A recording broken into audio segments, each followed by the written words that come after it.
Hi everybody, I hope you're all doing well. Usually you see me on a Sunday, but this week you're seeing me on a Monday. That is because it's a bank holiday Monday here in the UK. So I took a little bit of extra time to finish reading the book that I am here to review.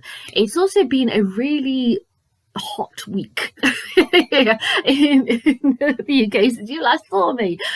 We had a few days of it being like 28, 29 C, and it was so hot and uncomfortable and such, so I wasn't necessarily reading as quickly as I usually do because I don't like it when it's really, really hot. I really don't. So now the fact that we are back down to like tops of about 15, 16, it's like, this is bloody bliss. I love it. So yeah, I've also been in the garden, working on the garden. Today I've done it for 3 hours of work in the garden. So because with the hot weather, my garden decided to grow like Billio and look like a jungle. And I'm not one to work on garden. I'm not a green fingered person.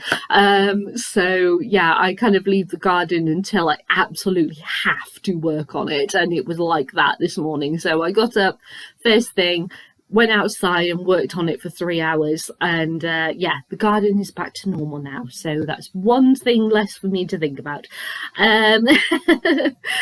So yeah, it's just been a week of being busy with work and everything, dealing with the heat, which is now back to good low temperatures, which I love, and reading the book I'm here to review, which is Story of a Murder by Hallie Rubenhold, also known as, you can see from the tag here, The Wives, the Mistress and Doctor Crippen.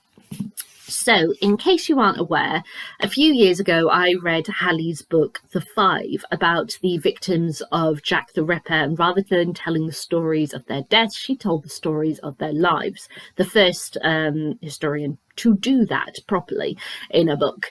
And I say properly, and what I mean by is the fact that books tend to focus on Jack and not on the victims, and her book was entirely about the victims. Jack, what he did and that, never mentioned.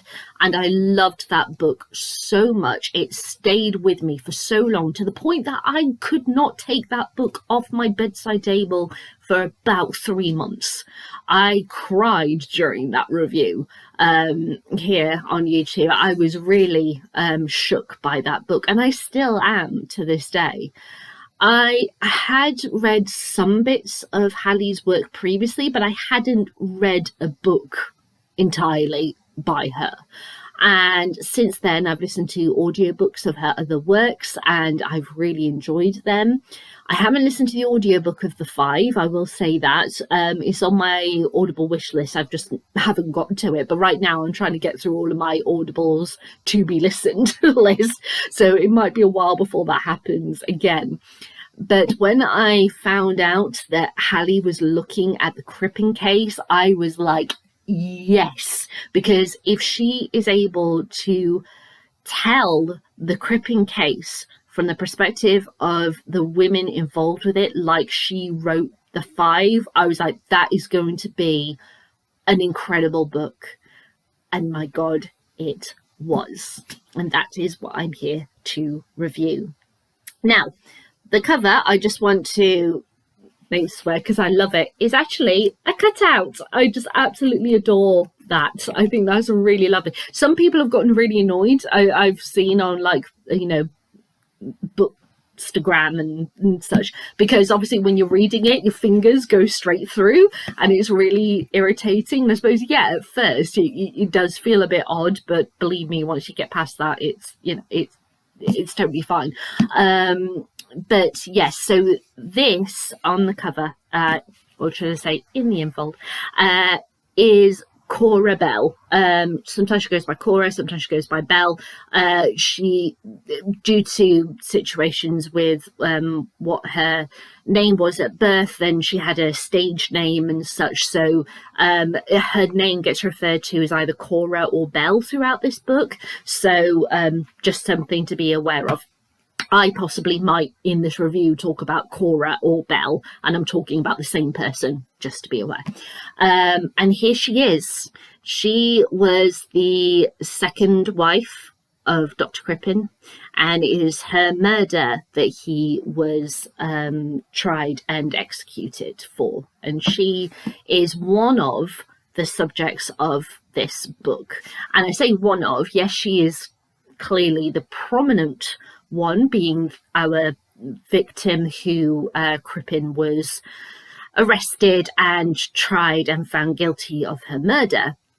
But there are other women in this case who really get a lot of focus, and it is so deserved, and they should have had that focus from the beginning, and they haven't had that. And Hallie has told this story where she brings that focus back to them. And my God, if it wasn't for a group of women, Crippen would have gotten away with it. And I bet you anything, his mistress Ethel would have been a victim too. So in case you have no idea what the hell I'm talking about, Dr. Crippen was a doctor. He was born and trained in America.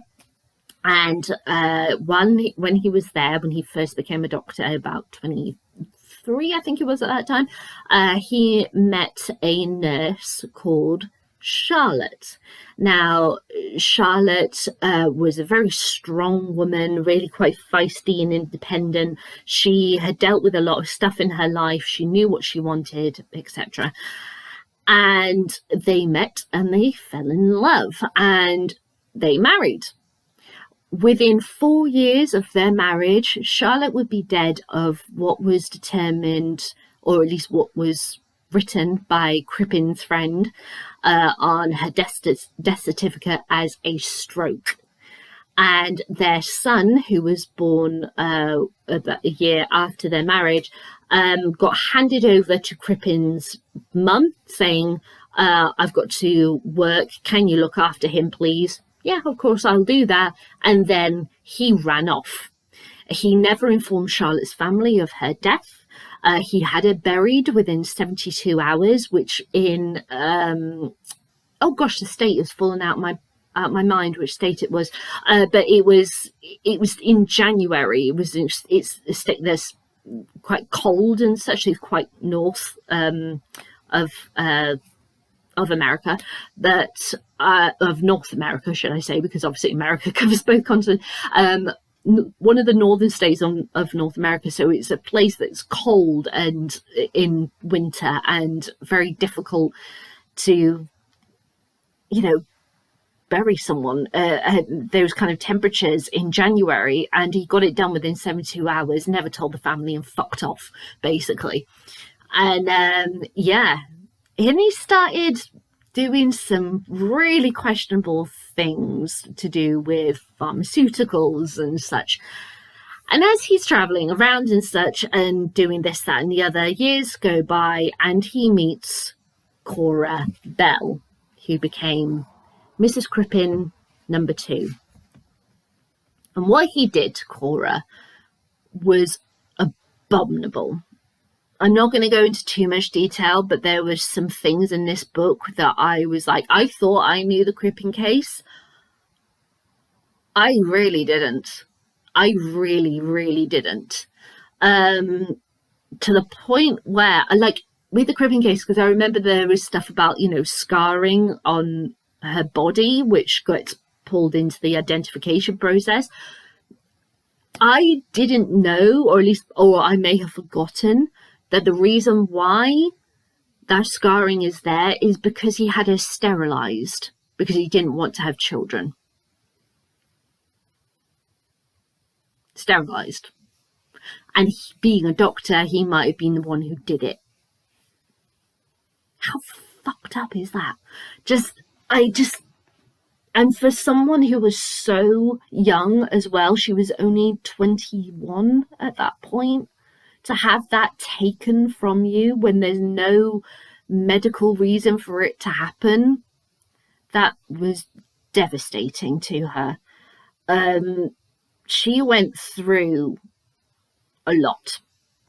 And there's a whole other range of stuff that, I don't want to delve into or ponder too long on, because I could be sat here for hours talking about her and what she went through. Years go by and they moved to London because of a job opportunity that happened for Crippen. And when he is there, he meets a woman called Ethel, who is only about 18 years old at that point. In 1900, she is one of the new generation of women who are wanting to work and such. And so we have this shift in the types of roles that women were able to take. This is still 20 years before women get the vote, but it was particularly about women working in offices. That it was something that just didn't happen. It was, it was a brand new thing. It caused scandal and such. And Ethel was one of these women. She got caught up in Dr. Crippen and his charms, and all of the women who came across him got caught up in his manipulations and such. And they became lovers by 1905. And in 1910, Belle disappears. She's the last night that she is seen is January 31st, 1910. And she has friends over for dinner. She's part of a ladies' guild, of a musical hall ladies' guild. And so they go to these various events and such, and she's got these really lovely, wonderful women in her life. And one of them comes over to dinner with her husband. They end up staying up till 1:30 in the morning. And the last time they saw her was when they got into their carriage, and they watched Belle wave them goodbye, and they never saw her again. And she, Crippen, when the guild were asking, well, where is Belle? Because, she's our treasury. She does various things. What's going on? He hands over a resignation letter from Belle and says, she's had to go off to America because somebody has fallen ill in her family. And they're like, oh God, that's so devastating. Oh, whoa, what? Oh, and I'll write to her family, the address of her family and such in America. And but there was no letter that was sent to them. And then they get really concerned.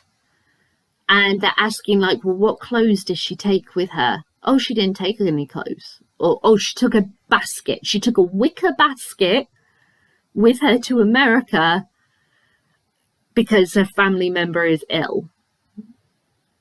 And they're like, that's a load of crap. What are you talking about? Belle loved her clothes. She wore such beautiful flamboyant clothes, as you can see from this picture. She liked dressing up. She liked furs. She liked being bold and standing out.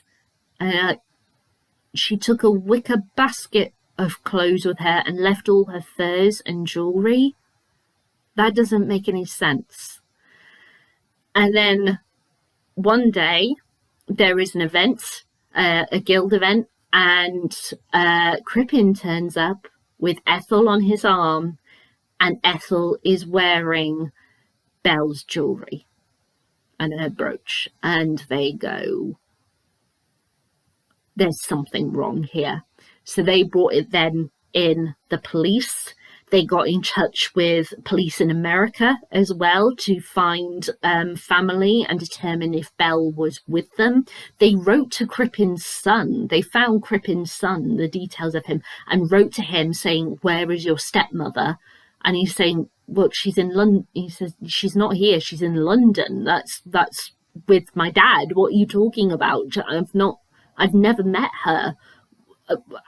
why would I have Belle here with me? It just doesn't make sense.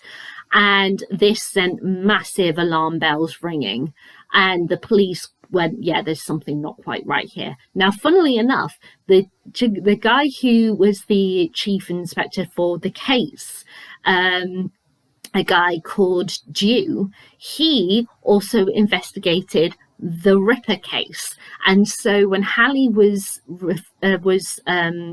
doing her research about the Ripper case for the Five, she read this man's autobiography, which is entitled I Caught Crippen, and that is what led her to look more into the Crippen case and write about it. So if it wasn't for her writing the Five, she wouldn't have written this book. So that's just a little nugget of information I found out from various interviews and such that she's given about this book. So they then start investigating, okay, and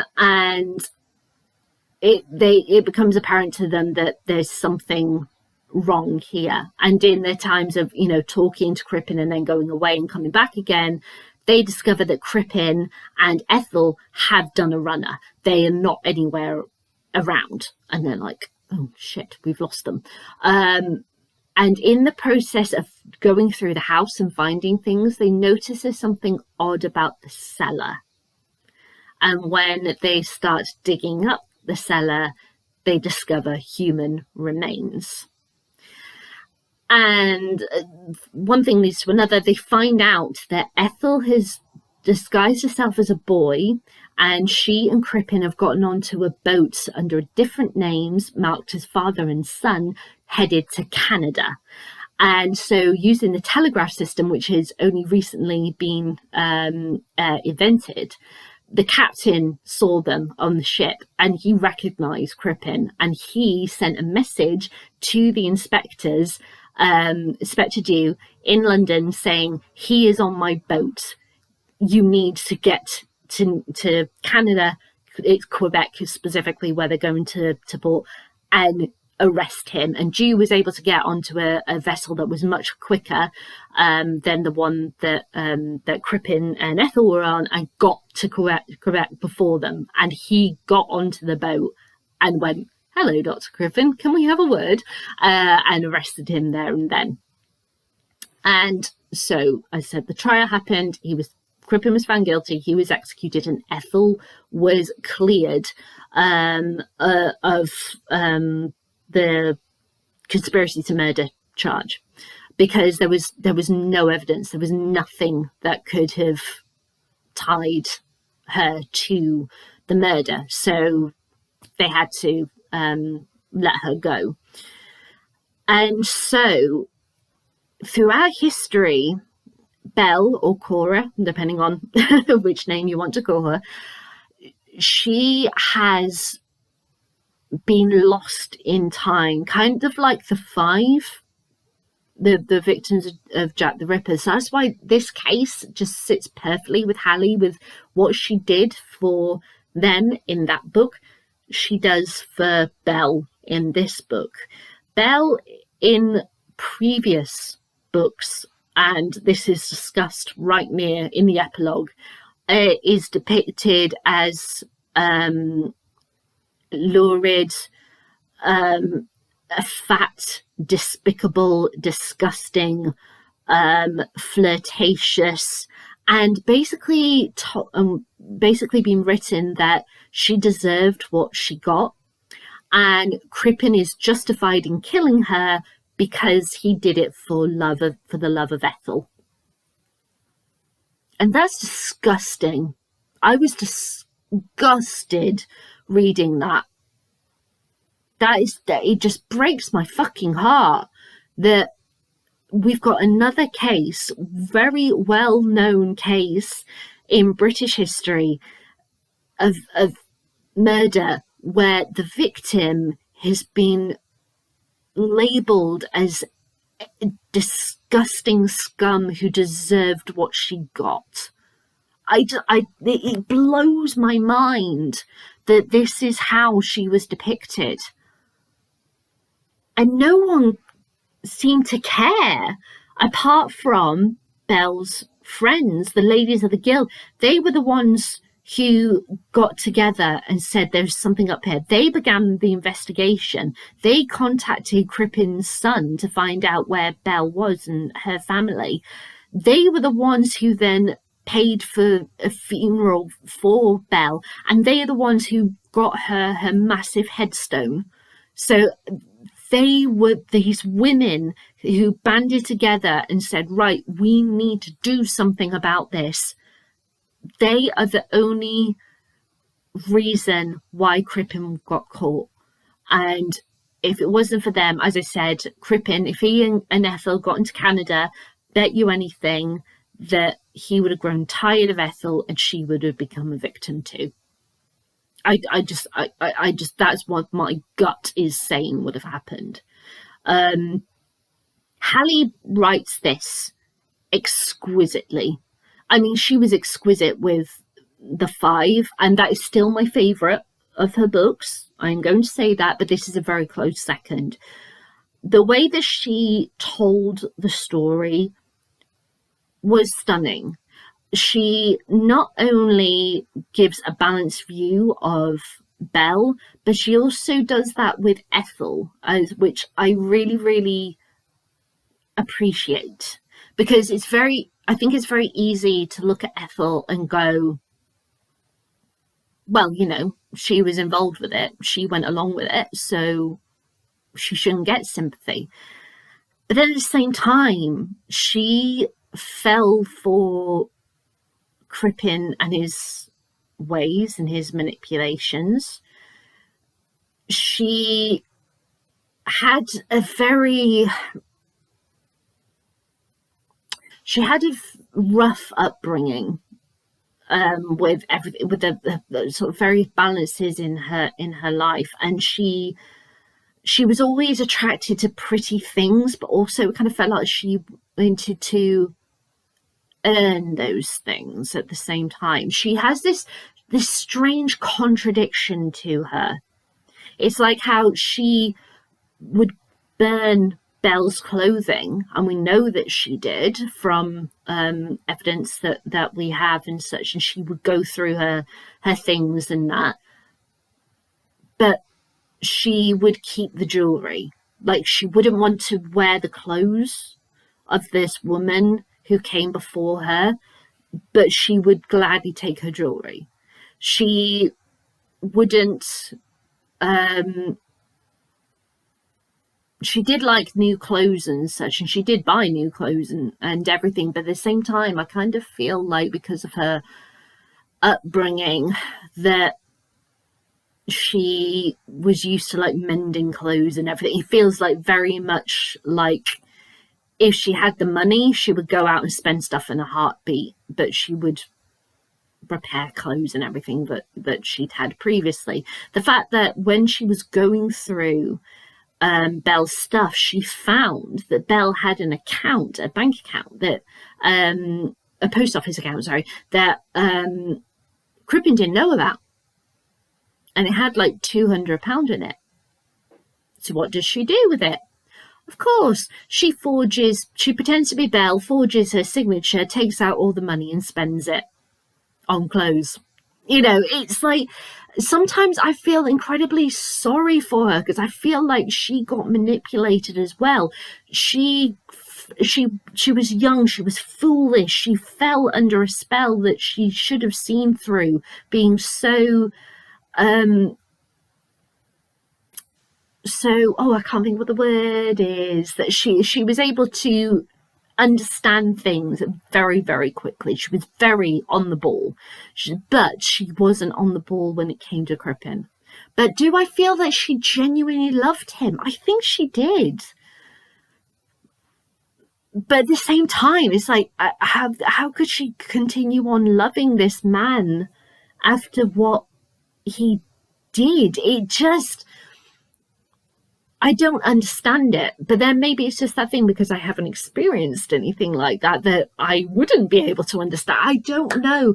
But sometimes I feel incredibly frustrated and angry at her. And other times I just feel so sorry for her. And that's what I love that Hallie has done. She's made me see the light and the dark of Ethel, and then left it up to me as the reader to decide how I feel about it. She hasn't gone distinctly, this is what happened in that day, this is what I believe what happened. She goes, no, okay, let's look at the timeline, let's look at all the little bits of evidence that we have of what people saw and what they heard, etc., and write it in in one chapter. She goes through and plays the story out exactly of what we know, and then goes, what do you think? You know, I love and respect her for doing that. I find Ethel's landlady so interesting. They had this really like frictious energy to their relationship, and the fact that Hallie researched and wrote that, she didn't need to write about Ethel and her landlady, but it is kind of important to Ethel and her story and for understanding why Ethel wasn't necessarily like staying with Crippen, and what that meant for the timeline of what happened, and therefore why possible that they couldn't tag her at all to what happened to Belle. You know, it's an entire picture, a scope of a story that I thought I understood, and I clearly didn't understand or know about it. And I'm so glad that I've learned that now. And once again, this is a book of Hallie's where I will look at Belle, I will see her picture, and I will smile remembering the stories of how passionate she was, how she wouldn't let things get her down, how she trained to be an opera singer, then she became a music hall performer, then she became a ladies guild member. She was determined, she was going to make something of herself. She wasn't going to let anything, you know, bring her down or pull her back or let anything stop her. And then I'll think of the tragedies that she went through, what she had to endure. And I'm glad that in my heart, the picture that I see of her is this, where she's smiling, where she's happy. She's not the woman in the cellar. She is a stunningly beautiful soul. And she didn't deserve what happened to her. And I honestly believe, like Charlotte, the whole with Charlotte, it's often forgotten that there was a Mrs. Crippen before Belle. What happened to her? Hallie believes that she was a victim of Crippen as well, but we will never know. And the fact that she got thrown into a pauper's grave with no headstone, we don't know where exactly she is. That's devastating. And we'll never be able to find out exactly what happened to her. But yeah, given all of the tales, the manipulation of everything that Crippen did, I think it's probably fair to say that he did kill her. And I think of Charlotte too now when I think of this Crippen case. I never thought of Charlotte before. I never thought of Belle smiling and performing and being this bold, beautiful character that she was. Because when you have true crime, especially historical true crime, you just see the facts of victim, killer, evidence. You don't see them necessarily as people with souls, if that makes sense. Maybe because of that historical thing. But now, Belle and Charlotte and Ethel and all the women of the Ladies' Guild and that, they have souls. Crippen's son, Crippen's parents, all of the family of Charlotte and Belle and Ethel, they are people now in my mind with hearts and souls, and that's what I love about Hallie's writing, that she doesn't just write stories about things that happened. She brings life back to those individuals. She brings their soul back to them. She gives them their stories back. And that is an extraordinary gift. It truly, truly is. I strongly believe that Hallie is a kind of historian, especially because she's a social historian. So she not only gives the picture of the individual, she gives the entire picture of what was happening in the world at that time, to be able to understand the thoughts and feelings of everyday man, and how they would respond, and society and such would respond to various things happening. And what I really love, especially about the Ladies Guild, was that although you did have some very rich people who were on the stage, they were few and far between. It was the performers who were paid less, so such as all of those guild members and Belle herself. They were ordinary people with you could say, ordinary talent as well.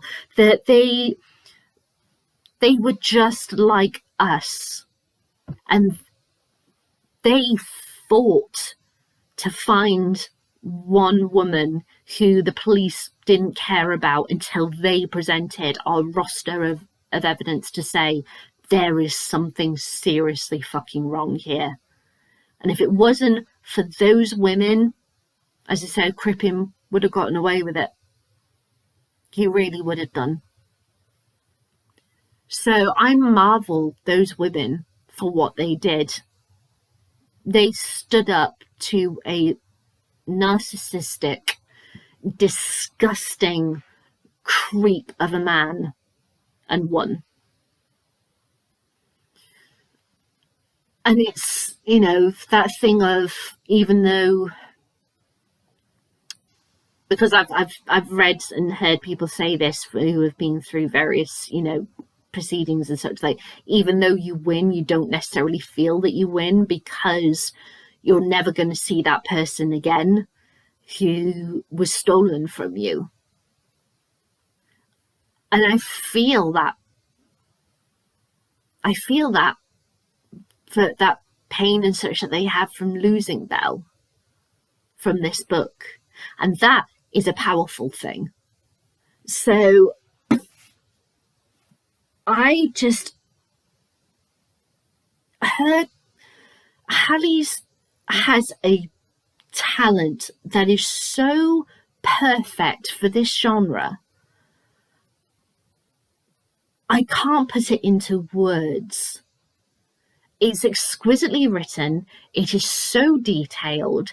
It flows perfectly.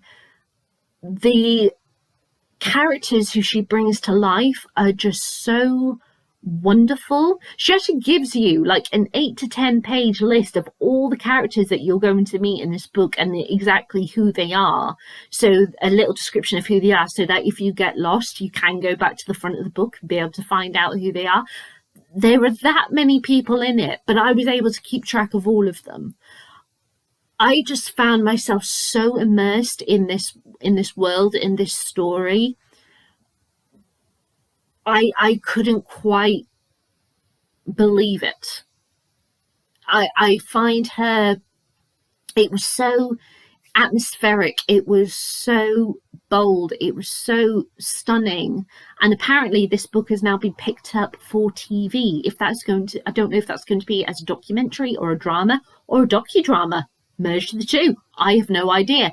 But if this gets made, I'd be very, very interested to see what they do with this book. It's absolutely stunning, exquisite. I loved every minute. I'm going to get the audiobook as well, because I'd like to hear Juliet Stevenson reading this.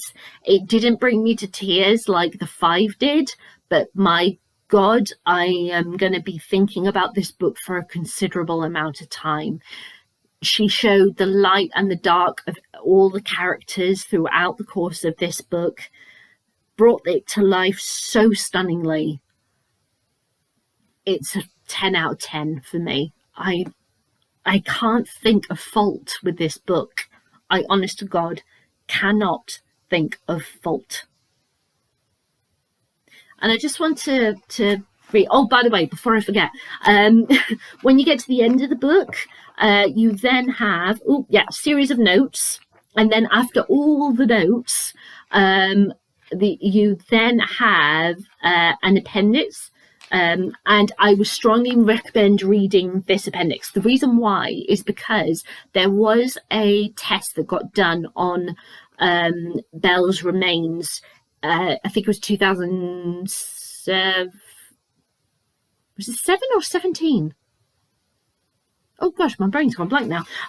Where I'll just check. Where there was tests done on her remains, and it came to the conclusion that it was actually it was 2008. So I was close with 2007, but it was actually 2008. That the remains were male, and it was debunked basically. And that appendix is actually someone who's very, very prominent in the field here in the UK, explaining why it's debunked.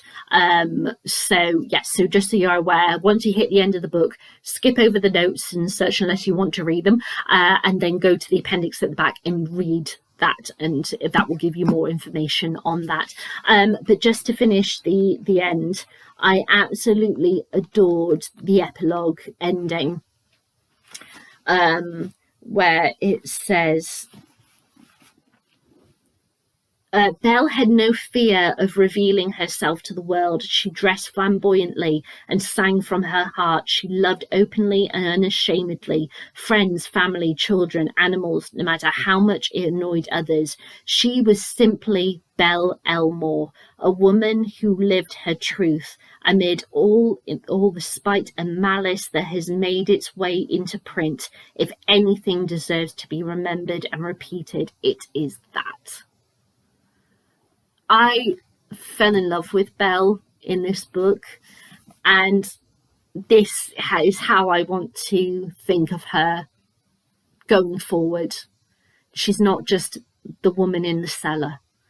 She's Belle Elmore, and she deserved all the love that she got from her friends and such through her life, her short life, and she didn't deserve her ending. And I'm so thankful that Hallie has given her life back to her through A Story of Murder. So those are my thoughts on A Story of Murder by Hallie Rubenhold. Have you read this book? I'd love to know what you think. Leave a comment in the comments box below. Give me thumbs up, thumbs down. Entirely to you, I'll let you decide. And I'll back with my thoughts on my next read, which is I Haven't Been Entirely Honest with You by Miranda Hart. So yeah, I best crack on with that for the rest of my bank holiday Monday. All right, everyone. Oh, I forgot to ask my usual questions. Oh my God, I was so caught up. Right, my usual questions. Would I read this again? Yes, yes, yes, a million times. Yes, yes, yes. Would I recommend this to anyone? Yes. Anyone who is interested in the Crippen case. And the fact, as I said, in the epilogue that Hallie talks about other depictions of Crippen and his story from previous books and such, she does give you that information of other sources as well available should you wish to read of other depictions and that. So not only is there a great source of the story and the perspective of going through the Crippen story from the perspective of women, she gives you that information should you wish to go on and read those other depictions. Would I read any more of Hallie's work? Well, yes, definitely. As I said, I think I've gone through the bulk of her books now. I think there might be one or two that I haven't gotten through. So I'll have to look at that because I've been listening to them on Audible. But I need to get the 5 and Story of a Murder on audiobook as well, and this too. I'm really intrigued to listen to audiobook because it's read by Juliet Stevenson, who I think she's great. So yeah, I definitely read more of Hallie's work, and I can't wait to see what case she is going to work on next for her next book. It'd be very interesting to see. So yeah, there we go, everyone. I'll be back with my thoughts of Miranda Hart's I Haven't Been Entirely Honest With You as soon as I'm done, and I'll see you then. All right, everyone. Bye.